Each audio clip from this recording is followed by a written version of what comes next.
At first glance, Indianapolis looks ordinary. A circle downtown, a famous racetrack, a skyline that mostly works. But every other major American city was built because the land demanded it. New York had a harbor, Pittsburgh had a river junction, Chicago had the Great Lakes. Indianapolis had none of that. No port, no pass, no industry.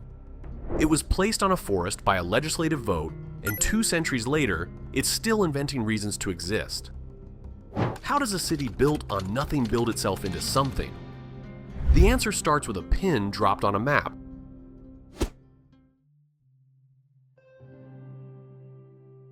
In 1820, the Indiana legislature did something almost no other American state ever did. They sat in a room and pointed at a map.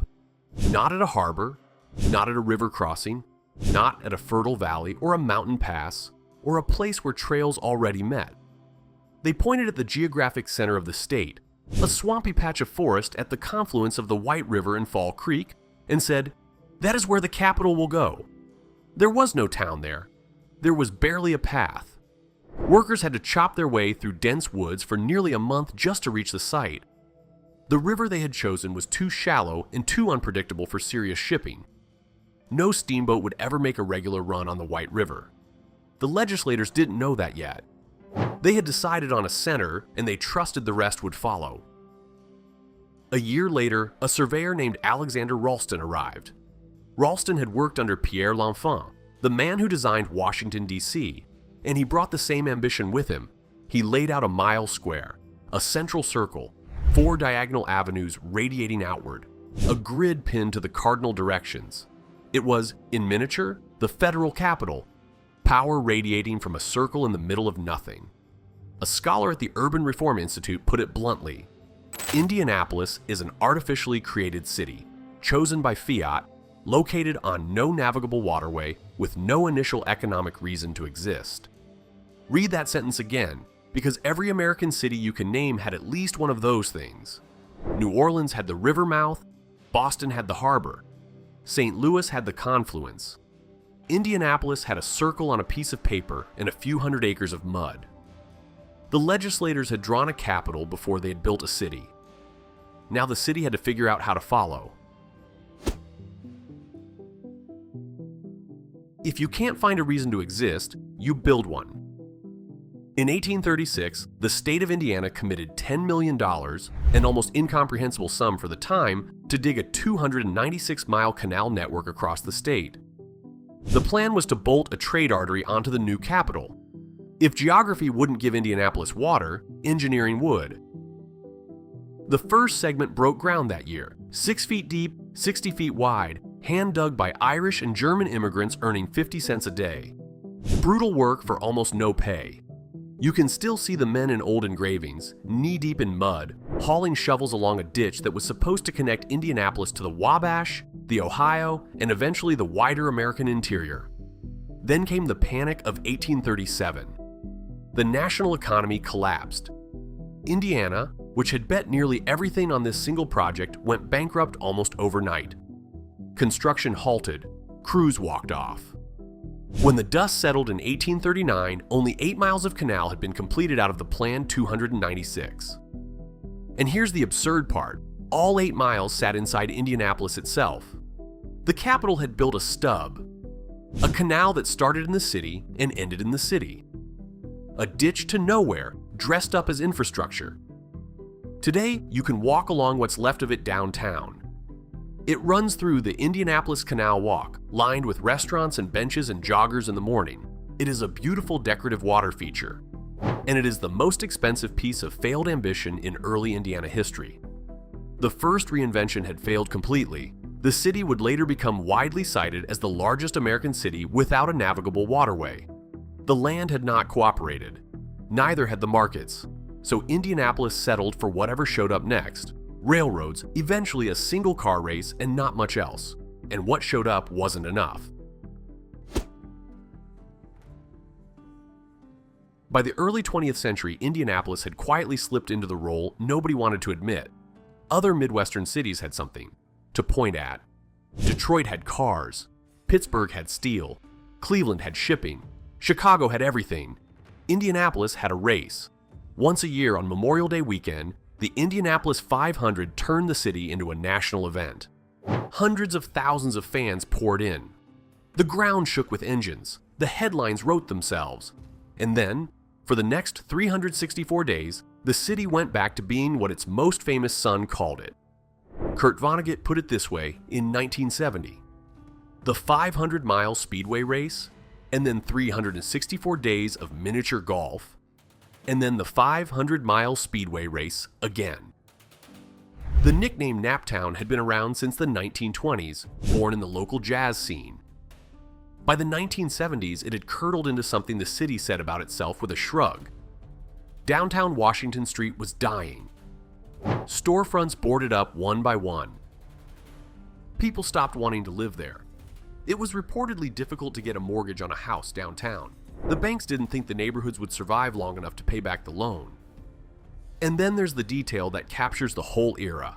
In the 1970s, the Indianapolis JCs were officially licensed to patrol downtown with shotguns to kill pigeons. They called it Operation Pigeon Rid. The streets were so empty that no one was around to be bothered by men firing buckshot at birds in the middle of a state capitol. Picture that for a moment. A downtown so deserted you could legally hunt in it. This was the inflection point. Detroit hit a wall like this and never came back. Cleveland hit it. St. Louis hit it. They all became cautionary tales, once great American cities that geography and economics had finished with. Indianapolis was looking at the same cliff, and by every reasonable measure, it should have gone over, but it didn't. Most cities that hit that wall stayed there. Indianapolis is the only one that invented its way out, and the strategy was so strange nobody else has copied it since. Bill Hudnut became mayor of Indianapolis in 1976, and he made a decision no other American mayor before or since has made. He looked at his dying downtown and decided the city's path forward was not industry, not finance, not tech. It was sports. But not the sport you'd think. Hudnut didn't chase the pro franchises first. He chased amateur sports. The forgotten layer underneath the NFL and the NBA, the swimmers, the gymnasts, the track athletes, the diving federations, the governing bodies that nobody televises but somebody has to organize. He started showing up at NFL owners' meetings in the late 1970s and at amateur sports federation conferences. The pitch was simple. Come to Indianapolis, set up your headquarters, and we'll build what you need. The first big bite came in 1984. The Baltimore Colts, in the middle of a contract dispute, packed up in the middle of the night and drove to Indianapolis in a fleet of Mayflower moving trucks. They arrived at 3 in the morning to dodge any legal action that might stop them. Indianapolis had its first NFL team, not through prestige, but through opportunism. The trucks pulled in under cover of darkness, and the city woke up with a franchise. 3 years later, in 1987, Indianapolis hosted the 10th Pan American Games. Then James Morris, chief of staff to former Mayor Richard Lugar, was riding in a golf cart when an NCAA official casually floated the idea of moving the NCAA's national headquarters to Indianapolis. Morris reportedly nearly fell out of the cart. His one-word response, wonderful. In 1997, after a roughly $45 million incentive package put together by the city and the state, the NCAA officially relocated its headquarters from Kansas City to Indianapolis. That single deal guaranteed the city a major NCAA event every year and the men's Final Four every 5 years. Between 1977 and 1991 alone, the amateur sports strategy generated an estimated $1 billion for the local economy. By 2012, the city hosted Super Bowl 46 and was praised almost unanimously as the most walkable Super Bowl city in history. A columnist from the Arizona Republic wrote at the time, "Incredulity is in the air. Naptown is alive and thriving." This is the part of the story Indianapolis tells about itself. The miracle the city pulled off through sheer will and clever marketing. And if you appreciate stories about how American places engineer their way out of the impossible, subscribe, because here's what almost nobody mentions.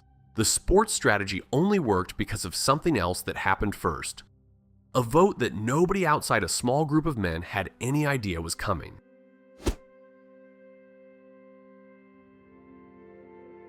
In 1967, a young Republican mayor named Richard Lugar started holding private Sunday evening meetings in his home. Lawyers came, business leaders came, state legislators came.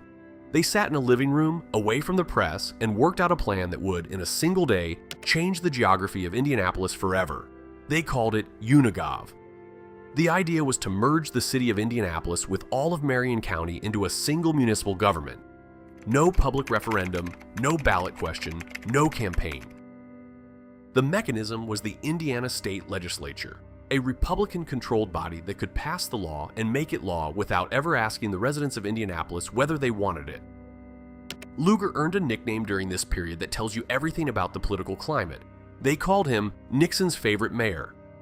On January 1st, 1970, Unigov took effect. Overnight, with no warning to most residents, Indianapolis changed shape. The numbers are almost hard to believe. The city's land area went from roughly 82 square miles to 362 square miles.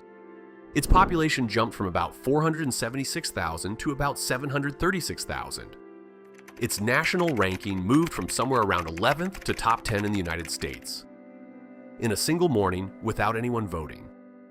Here is the comparison that should make you pause. Indianapolis is now larger in land area than the entire city of New York. Larger than the 5 boroughs combined. But with roughly 1/10 of the population. You can drive in a straight line through Indianapolis and leave the city limits and re-enter the city limits, because actual working farmland still sits inside the municipal boundary. The city absorbed the suburbs and the countryside both, and then it kept calling itself a city. Lugar himself said it plainly at the time. If we want to, we'd be in the top 10 cities. We would be recognized generally. That was the goal. Recognition, scale, the appearance of being a place that mattered. This is the only major city-county consolidation in post-World War II American history achieved purely through legislative action with no public vote. Every other American merger of comparable scale at least put the question to the voters. Indianapolis did not. And then there's the part the city has spent 50 years trying not to talk about. The merger excluded schools. The Indianapolis public schools were left out on purpose. A federal court later ruled that the exclusion was racially discriminatory. Before Unigov, the city electorate was nearly half black. After Unigov absorbed mostly white Republican suburbs, black voters became a permanent minority inside a permanent minority party. The political map didn't just expand, it was redrawn so the people who lived in the old city, including most of the city's black population, could no longer outvote the new suburban majority. One Unigov architect, 50 years later, admitted on camera that the merger was about where political power was going to be. So Indianapolis pulled off the impossible. 2 inventions stacked on top of each other, a hidden city doubling and a sports identity built from nothing. By the year 2000, the whole thing worked, but every invention has a bill, and the bill was coming. For a brief, almost unbelievable moment, the strategy worked. All of it. The pin on the map started to look like a real place. The 4 Final Fours that Indianapolis hosted between 2000 and the mid-2020s brought an estimated $191.5 million in economic activity to the city. The downtown residential population, which had been hollowed out for decades, grew by 46% since 2010. As of 2026, more than $7 billion in new construction is underway downtown at the same time. A $4.3 billion IU Health Hospital campus. The 38-story Signia by Hilton, opening with 800 rooms adjacent to the Indiana Convention Center after nearly 15 years in development. New residential towers, new offices, new parks. The Super Bowl came. The NCAA tournament came. The Final Fours kept coming. Downtown filled up. Mortgages were obtainable again. The JCs stopped shooting pigeons because there were no longer enough empty streets to justify the program. The city that 2 centuries earlier had no reason to exist now had more reasons than most. The invention had taken. In its entire 200-year history, Indianapolis has never elected a black mayor, not once. Experts trace this directly to Unigov, to the way the consolidation by absorbing white suburbs while excluding black majority school districts structurally diluted the city's black electorate. A vote was taken away before most of the people it affected even knew it was being taken. The school exclusion that triggered the federal desegregation order in the 1970s wasn't resolved until 2015. 45 years of court-ordered busing across district lines that did not need to exist if the merger had simply included schools to begin with. Many scholars argue the long busing order actually intensified segregation rather than reduced it, because families with the means to move did exactly that. And then there's the sports strategy itself. A major academic study concluded that the amateur sports strategy was likely to have an inconsequential impact on long-term economic growth, directly contradicting the city's official story of revival. The Final Fours bring tourists. The Super Bowls bring weekends. But the underlying economy is still built on a manufactured tourism industry rather than an inherited one. The Urban Reform Institute notes that Indianapolis still has no unique vernacular architecture and no signature industry. The skyline downtown was built on conventions and tournaments. Take away the conventions, take away the tournaments, and you are looking at the same problem the city was looking at in 1975. The same problem it was looking at in 1839 when the Canal stopped halfway. The same problem the legislature handed it in 1820 when they pointed at a forest. The pin is still empty underneath. The scaffolding is taller than ever, but the scaffolding is all there is. Every major American city is a place that grew. A harbor that pulled in ships, a river that pulled in trade, a pass that pulled in people. Indianapolis is the only one that had to keep making the case for its own existence. The pin is still there. The forest is gone. Everything around it, the 362 square miles, the NCAA, the Super Bowl, the $7 billion rising downtown right now, is something a city had to invent because the land gave it nothing. Every other American city was found. Indianapolis was placed. And 2 centuries in, it's still arguing that the placement was right. If you enjoyed this video, check out one of the videos on screen and subscribe to Invisible Map for more.